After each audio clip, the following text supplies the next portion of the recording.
Dining experience and nutrition essentials. Food and dining sit at the intersection of physical health, emotional well-being, and what it means to feel at home. Under Standard D, food, nutrition and dining, providers must demonstrate that meals don't just meet nutritional requirements. They must show that dining experiences honor dignity and create genuine enjoyment.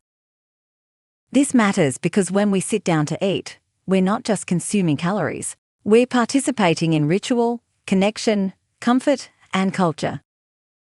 Auditors will look for 3 interconnected types of evidence: policy evidence, menu planning processes, dietitian reviews, and how you adapt menus for cultural and personal preferences.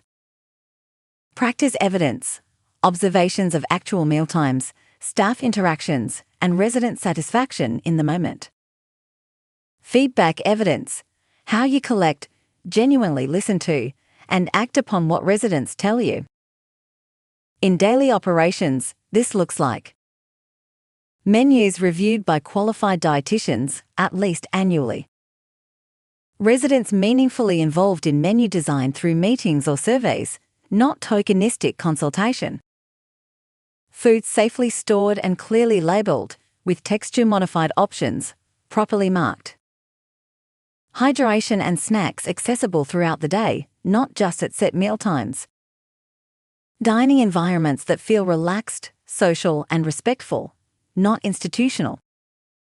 Auditors may sit quietly during mealtimes, observing and sometimes asking residents about food quality, portion sizes, and choice. They may speak with kitchen staff about how menus accommodate allergies, preferences, or cultural practices.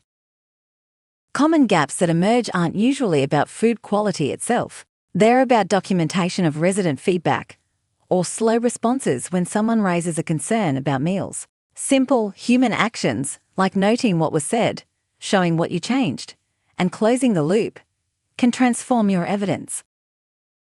A positive dining experience transcends nutrition charts. It's about comfort, respect, and connection. It's about whether someone feels seen and cared for when they sit down to eat.